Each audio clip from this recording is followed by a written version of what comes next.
Hello. Hi, Hey, everybody. perfect. I can hear you. And so we've talked a lot about influence marketing, a lot about branding. We just saw a few elements of conversion rate optimization and what the site looks like. I really wanted to bring you on today because I wanted to talk about the nitty gritty details of social media. We've been talking a bit. A bit more abstract conceptually or strategically, and I think we'll go abstract too. But I really wanted to talk to somebody that's been in the thick of it for such a long time and see what is changing in the industry and what your thoughts are on the future. But really quick before we begin, tell me about Sera. Who are you, and tell me about some of the brands you've worked with and your experience in the industry. Of course. Hi, everybody. My name is Sarah. I am currently located in Vegas. I'm originally from LA, and I lived abroad for, I would say, 17 years in Istanbul. So I have been working on social media management for the last 12 years. That's the only industry that I was a part of. I know there's a lot of people that recently got into social media management. They want to become social media managers. They want to get certifications, but that's pretty much the industry that I've been a part of for the last 12 years. What changed throughout the years is first I started working at a smaller boutique agency in Boston, and then I started working for MEC, which is connected to WPP. It's a media planning and buying firm. I was managing their social media department. And then I got transferred to a creative agency, which is Tribal DDB, and I was leading their social media team. And then I moved to LA. I started my own company, but in the meantime, I was also working in-house, giving consultancy for brands in the healthcare industry and in e-commerce healthcare industry. And then I moved to Vegas for MGM to become the content director of social media, especially for video content for all of the properties they have, from Wow. Bellagio to Park MGM. It was a lot of fun, and I decided to go full-time and focus serving different industries recently. And yeah, here I am right now. Hi.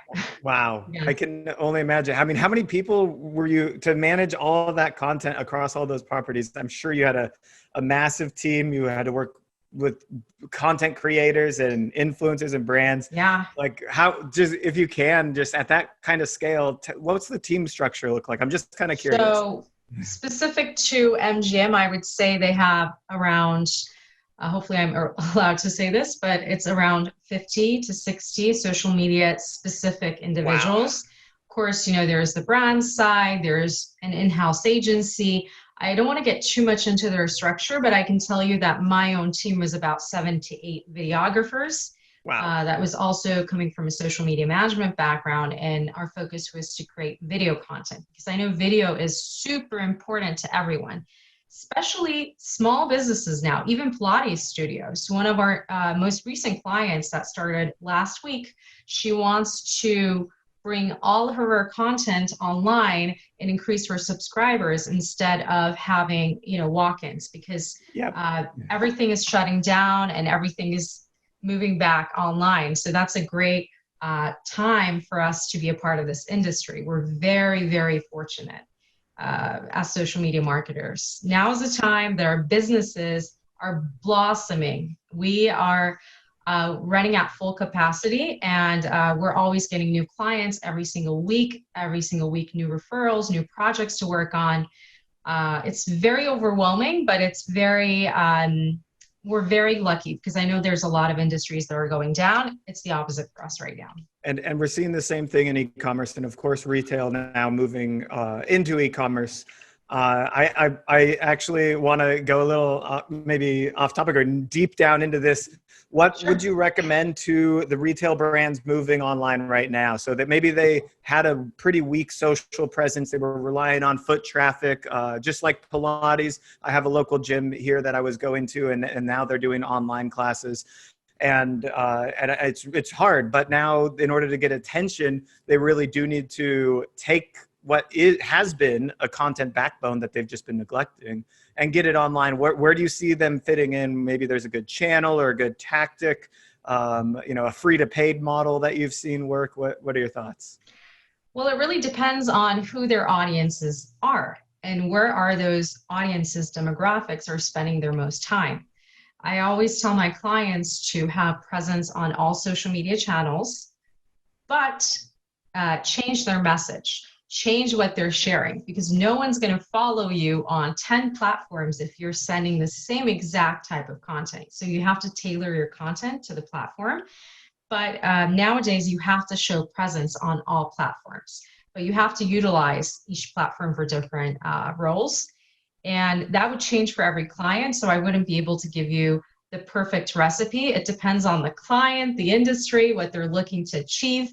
But I can tell you, if they weren't on social media prior to the pandemic, and they're a little intimidated and shy because they're like, I have 400 followers, where do I start? Start now. It doesn't have to be perfect. Just start now. Figure out where your business stands. Why should people want to watch your Pilates videos? Why should people want to purchase your jewelry versus anyone else? Mm-hmm. What is your strengths? So write that down and figure out what other your competitors, what are they doing on social media, and how can you stand out? Don't be afraid to try something new.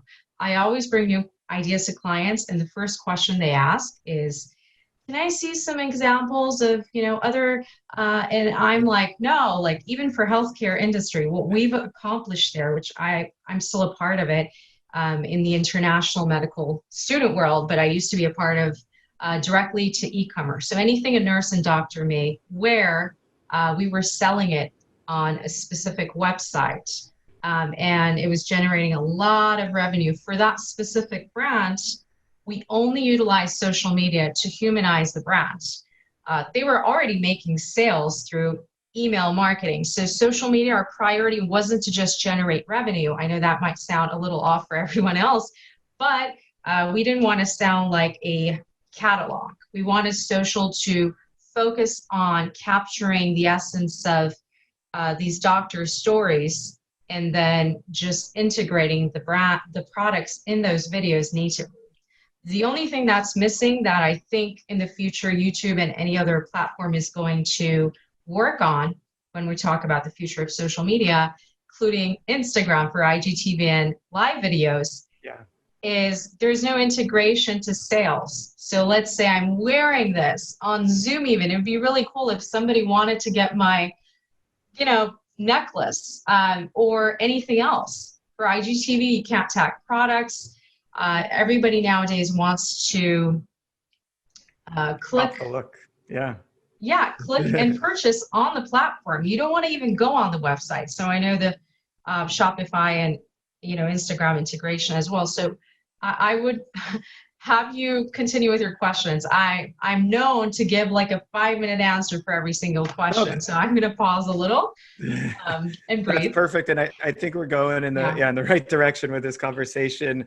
And I give the same advice as far as you have to be everywhere on social media. The one caveat to that for smaller brands, single person shops that don't have all the resources to hire an amazing talent like you, you have to have the resources in order to be prevalent there. You have to have you have to have an account essentially everywhere, but you want to find that one channel, as you were talking about, Sera, that like, this is where my audience tends to resonate with me. This is where they really want to watch my content. If it's Pilates, it could be instructional YouTube videos. If it's jewelry, it could be Instagram stories. And you have to find it by testing a few of the channels. And then once you know that one, focus a lot on that. The other channels exist. You double down, triple down on that one. You hire for that role. We talked earlier today about some of those foundational process components we have to put into place. You hire for that role, or you bring in an agency, and then you say, focus on this. I can't afford to pay you for every channel. And then soon we'll be able to launch a new channel with a new standalone strategy. And like you said, the messaging has to be different, which is why, people when I ran a social media marketing agency, they're like, well, can't you just share this on all of our accounts? And it's like, well, yeah, if you just want me to, broadcast to the world, like we can totally destroy your reputation and lose all credibility and make sure that nobody ever wants to follow you. That sounds like a great idea. Or we can try and make a difference in people's lives, realize what they want to see in their feed and why they would actually, like, comment, share, follow, and care. and I think that almost rhymed. I'm gonna write that down. And like, why would they actually care if you're just doing that, right? And certainly, I worked I didn't work with NGM. I worked with a lot of smaller brands, and I would personally come in and just see, literally sales message after sales message, and it's like, wow, you are just like not like, this isn't what they came here for. That's why it's crickets, and so. Yeah. But I love that you're talking about kind of what you're seeing in adjustments towards the future. What else is working in social media today, or what new channels are emerging, or tactics on channels that maybe you found with a specific client that works really well? Yeah, I would say this works for any industry, but it's easier to implement this strategy for industries such as healthcare. Uh, for any client that I have, I highly recommend putting resources into takeovers. So there's something called takeovers. What it is, Nice. what it eventually is, finding people in that industry. Let's say we're talking about jewelry. So we will find lifestyle bloggers, influencers, and allow them to take over your Instagram stories, the brand's Instagram stories, for a day. Continuously do that every single day. It's like a TV channel. And sometimes we have different takeovers from all across the world. Let's say for yoga, we had a wellness retreat in Barcelona, live streamed that. We did it all across the globe. We continue to do that for every single client. So live streams are getting a lot of importance, as well as the takeovers, which is pretty much someone taking over your Instagram stories. You share guidelines that they should be following. And the benefit for this is they are actually introducing their communities and asking their communities to follow the brand to hear about something important. They can also release, let's say, we did this for a streetwear company over the winter. I think it was in December or January. What he did was he was wearing our product and he was talking about something very important. But in between that IGTV, he cut the most important part and shared that part on our IGTV, on the brand's IGTV. Perfect. So he, pretty much asked his channel and the traffic, and he made sure that that traffic came back to the brand. So I think doing a lot of crossovers, cross promotions, and keeping these channels alive. I think people overthink takeovers. They overthink IG stories, even live sessions. I think it's not, you shouldn't overthink it. Brands that actually allow agencies to work their magic for these live sessions as well as takeovers. I've seen brands from 20,000 followers get to the 80,000, 90,000 mark, but this was 2 years ago. Right now, organic reach definitely declined. Reach those numbers in less than 3 months. So it's doable if you utilize IGTV, but especially the live as well as the Instagram stories. This is perfect. This aligns so well with all of the other things we've talked about today, with the brand partnerships, even the co-branding with celebrities. Yeah. It's all kind of coming together in this. I think this is a perfect strategy to add. I think Teresa's still in the audience, and she's been talking a lot about the influencers she works with. Go find the top 10 out of those 250 influencers and say, hey, would you like to take over our Instagram stories for a day? And then just schedule them out. Maybe, Sera, you tell me, I mean, of course it depends, but maybe one a week or something for the next 3 months, start having people take over a day of story action. Well, it really depends on the industry. For the healthcare client that we have, international medical students take over their stories every single day. Wow. And in season, we have PG1s, PG2s take over, which is residents. And then we have, medical students from 3rd to 4th year on off seasons taking over. So we have a balance like that. In that niche, we figure out which month, which student or which influencer should be taking over. But it's not a monthly occurrence. For that client, our agreement is every single day there has to be a takeover. So it's very intensive. And I think that's a lot of scheduling. And right now, for my other clients, which is pretty much e-commerce, but for jewelry, for an example, spiritual wellness brands, we have takeovers and live sessions scheduled, I would say 8 times a month. So every week we have 2 individuals taking over or hosting lives. And right now our goal with the lives for that brand, they have over 10 locations. We are having local influencers go into the stores and show that shopping in the stores with the mask on, if you're taking the safety precautions, it's okay to visit the stores and still shop. So we're trying to generate traffic, the online traffic into the stores as well. In a time where that's got to be the hardest thing ever to get people to do right now. But it makes sense. You're showing how it can be done. I think it needs to be seen digitally before you think to do it naturally at this point. We're testing it, so I don't know if anyone that watched the live stream last week actually went into the store. It's really tough to do that, by the way. Yeah, maybe we should have a specific code on that live shared with the audience to see if you use Facebook ads to push it on either Instagram or Facebook, there is a setting where you can see if they go into a location within X days, but only on the advertising side, not on the native side. Yeah, native, we haven't done that yet. That's actually a great idea. We'll definitely implement it right after this meeting. I'm gonna run with your idea. Thank you. We'll only promote it organically, but that's actually lovely. Yeah, we should definitely look into that. So on this note of lives on Facebook and Instagram, and I think Molly's going to talk about this in the session right after us, but are you seeing this QVC style sales, social selling thing a lot? Are you doing this? What are your thoughts on this? Social selling, well, what is really working well, I think, is instead of using actual ads, utilizing influencers that does not look like ads, it's actually low quality videos on IG stories is working well for some of the clients. Unboxing collection videos is working for other clients on YouTube. So it really depends. Hopefully that answers your question.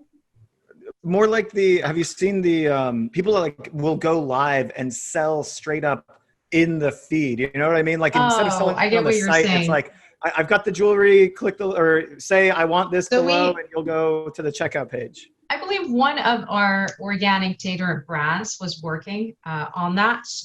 I don't know if it generated a lot. I think you would have to testing that throughout a course of weeks in order to actually, but I wouldn't tell you that on our live sessions, we focus more on the story of the individual and the industry that we're talking about. It's never like, buy it right now. If you don't buy it, it's going to expire. I don't want us to look like those, I don't know what they're called, the ones on TV, like the infomercials or something like. Yeah, it's kind of an infomercial-esque approach. That's why I bring it up. I personally don't like it, but we can definitely test it out. We tried that with a couple of brands, like I said before, but it wasn't tested that often in order to tell you if it actually worked for the brand.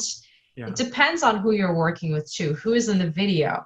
If that person has a strong presence and people listen to that person when that person's saying, buy this, it's the best thing ever, then they might go ahead and listen. You never know. So I think what you're saying is makes a really good point here. I think it's stronger for personal brands, and it's a early choice as a brand to go one direction or the other. You can't have that storytelling component if you're going to just try and sell from that social account. And maybe it's a channel thing. Maybe Facebook is where you do your selling, but Instagram is where you do your storytelling, or something along those lines if you've got the bandwidth for those things. But it sounds like they really need to be separated, because you can't log in 29 days out of the month and tell an amazing story and have influencers connecting with your account and taking over, and then that one day a month you're trying to do some sort of QVC style selling, and it'll fall flat because people were expecting the other type of content. Yeah, perhaps. And even with storytelling, I mean, if that person's story is so amazing, if they're wearing something, you might be able to be interested in purchasing that. So it'd be nice to maybe have links in that video for that live session or IGTV. Now, you can't tag products in IGTV, but yeah, that would be great, actually. I bet they'll add that tag in soon. We do have some influencers when they're doing, like, let's say a sound bath session, they do talk about the products they're wearing and ask people to buy it because it's very beneficial, along with takeovers. So some individuals feed that idea into their content strategy. And we just like to test it as brands. So we like to see if that actually works for the brand. It's not good for every single brand. But regardless of that, through storytelling, we are actually selling, Yeah, increasing conversions. it's tied The together. talent is wearing our products in that video. So it's positively impacting sales. Now, I wouldn't know if someone after watching that single video goes and purchases unless we have, a code in there or a link to track. Otherwise, it's a little difficult to see that. So let's move to metrics then. Like when you're sending, I'm betting you're doing reporting. I'm sure that your brands are holding you accountable to certain metrics and goals. Sure. I'm always worried when the goals are impressions and followers, because if that doesn't relate to revenue, in my experience, that's when I get fired. If I can't prove revenue, then I can't continue the relationship a lot of times. But 100%. obviously there's a big disconnect between these things. We know that it has an impact, but we can't always see it. So what metrics do you track and report on to your clients? It really depends on the client's industry. And for an example, I'll just give you an example. One client of mine, he directly serves B2B. So he has a social media presence, but he doesn't care to generate sales. He likes to create buzz before a product comes out. He just likes to amplify that through influencers, especially international influencers in like locations that are like prime for us. And he doesn't track sales through social every single month at all, because he actually doesn't want us to direct sell. He just wants us to just promote through content and through influencers. Anyhow, he just wants to put pressure onto the businesses that are distributing his products. It's a different strategy. But for everybody else, what are we tracking? No one really cares about impressions anymore. No one cares that much about reach, including, very interesting, but I'm talking about organic. What they care about, followers, everybody's still obsessed with followers. And I tell them, if you're not spending, you're not investing in social media ads, you can't really expect us to give you a KPI, an aggressive KPI in followers, because all of these platforms are decreasing the visibility. So you can be creating the most amazing piece of content, but if the visibility is decreased, it's not going to really have an impact. What we're working on right now is, besides doing the product tagging on many of these platforms, we're actually integrating bit.ly links or using link in bio and tracking sales through link in bio as well, and sharing the revenue generated from every single post on top of the product tags through Instagram, as well as tracking the clicks on bit.ly, Google Analytics. But every brand is different. Every brand KPI agreements we have to, like, it's very different than one another. So I wouldn't be able to give you. I want more specific examples in e-commerce. Give what? Yeah. So for an example, e-commerce, one of our brands, for them, like I said, what we do is link in bio. We track sales through link in bio. One of our goals is to increase organic social traffic directed to the website, because at the end of the day, if their products aren't up to the quality, the pricing is too high, it's not our fault if people are not purchasing. That's what I like to say. Of course, we want to increase their sales, but the way we like to do it is I don't like to post things on the feed that are very cheesy, like 20% off, come and buy now. I don't think social media feed is for that. I natively like to introduce the collections for e-commerce and integrate those products within those videos. A lot of people do purchase through that as well. In terms of KPIs, it depends on the campaign as well. We do have evergreen KPIs that we track, and then based on the campaign, it's a video views, engagement, clicks, shares, saves. All these platforms are adding new, I would say, variables that we can track, and based on that, we can add that onto our KPI list. Some people would argue, keep your KPIs up to 3. Don't add like 20 mil in, but if you're like killing it on other departments, definitely add the response rate on Facebook, for an example. I like to show things like that for customer service. So one of the newest services that we just integrated, I'll just end on that note, is through customer service, managing customer service on social media. I think that should be separate than the actual customer service departments that are run through a different format. I think social media specialists should be trained, and there's a different, strategy when when you're interacting with people on social media. So in order to convert these customers and bring loyalty, the response rate is also very important. You got to respond on time, or else you're going to lose your customers. So that's, I would say, one of the most important KPIs that it goes undernoticed. I love it. Unnoticed, And yeah. yeah, I'm with you 100%. I want to quickly share a tool with everyone that I use personally. You may have noticed in the chat here, if you've been hanging out with me for the last 2 days, I always drop links to everyone. It's ecomtech.link/ whatever it Perfect. is. We use a tool called Rebrandly. It's Mhm. similar to Bitly, but it allows me to kind of customize the domain that I'm doing. Bitly charges $1,000 a month to do a custom domain.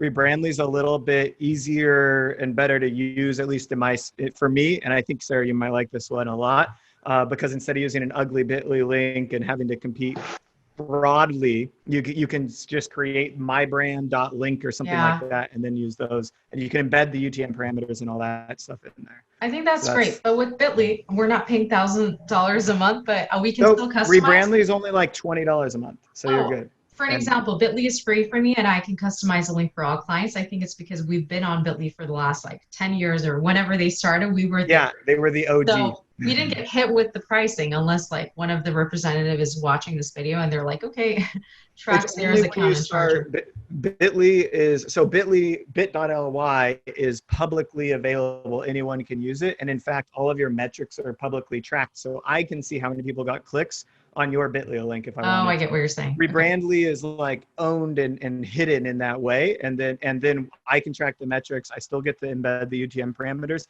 and then I can use mybrand.com. So I use ecomtech.link. I also have derek.link. So if you ever want to follow me on social, go to derek.link/ Facebook, Twitter, LinkedIn, YouTube, whatever, and you'll find me there. And so it just makes it easy.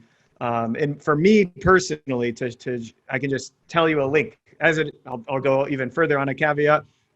We have over 150 partners in e-commerce technology. And if you go to ecomtech.link and then name your e-commerce tech tool, it's probably going to work. So Privy, Omnisend, Klaviyo, Gorgeous, ecomtech.link / that company name, and you'll find our partner link there.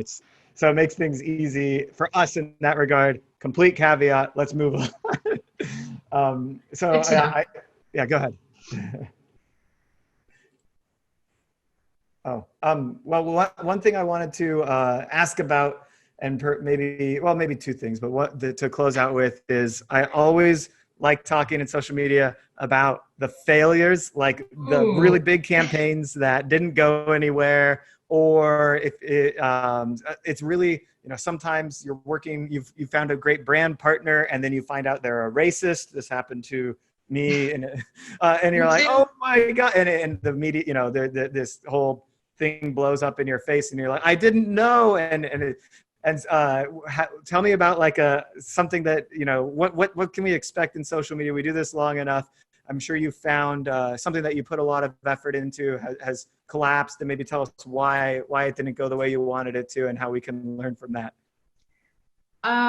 Yeah, I mean, what I can tell you is every single day, social media has a lot of benefits, but it comes with a lot of problems. So when you are allowing someone to take over your platform, when you're Oh giving yeah. them the password or through, a different, sometimes you can ask them to add the story somewhere.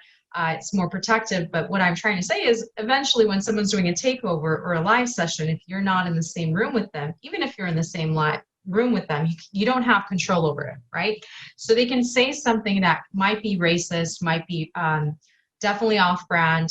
And in that moment in time, you have no power over what's happening. It's very scary. That has never happened to me, by the way.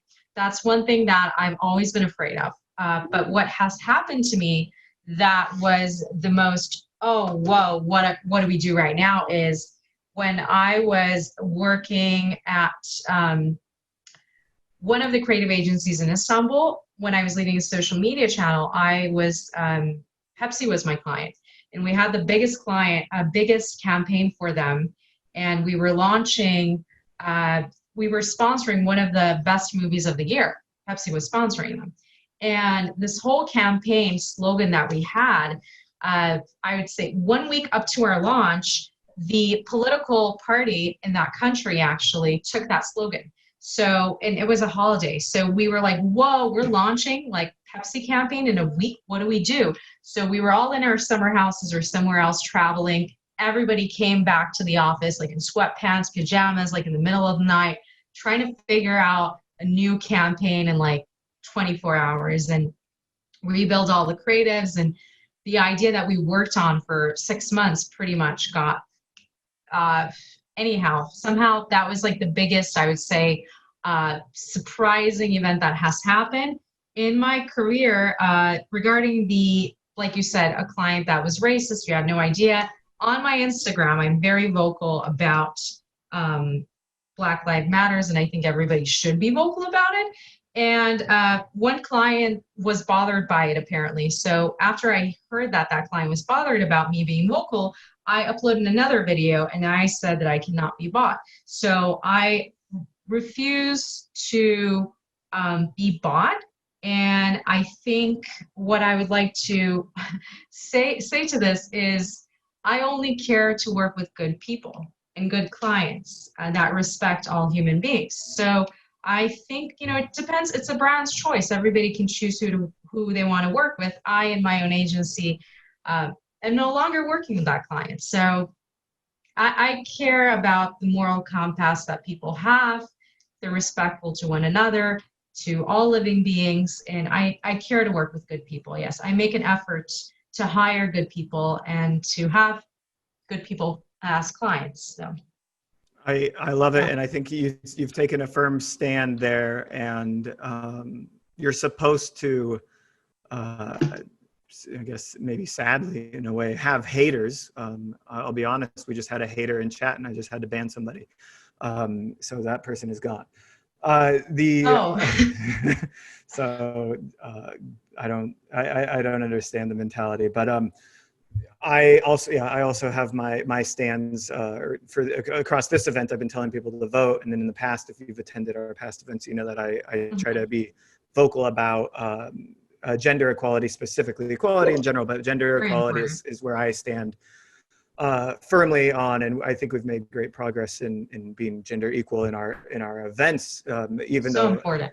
Yeah, it's sadly still a struggle, and in talking with tech companies, brands. So I can absolutely relate to being vocal about something along those lines. And I also have recently basically broken ties with a brand because they were not able to support our initiative. So I'm completely with you. And I think it is really important. And we've talked so much about authenticity with people here today as the buzzword that also has actual meaning for us throughout this event. And I think that it and you, if you were attended yesterday, we talked about cause marketing and how we can incorporate giving back to those causes and making it more meaningful and in a way a lot more tangible. And also, as I've said before, actually scalable. We want to scale what we can give back and scale our voice. And I think that future generations moving forward want to connect with causes and experiences and not just the brands and transactions. And that's the way we have to move. And Sera, you've said, clearly you're bringing a story to every brand that you're working with, and you're making sure that their social accounts are telling the story that wants to present the authenticity of the brand. You're putting yourself out there in a unique way like that. So so thank you for doing that, and thank you so much for joining me today. With that, when would people want to talk to you or work with you directly? How to reach me, basically. Yeah, how to reach you, and when to say I want you to I want to be your client or something along those lines. Definitely reach out to me on LinkedIn. But I'll be honest, I actually barely check the messages on LinkedIn. What I'll do is I will add my cell phone number here and shoot me a text if you need help with anything. All right, you got it here. Send her a text, talk social media strategy. Add me on WhatsApp. Yeah, WhatsApp, and it'll be if it's a great fit. Sera, thanks so much. It's been Thank you for a great inviting me again. conversation. Really appreciate it.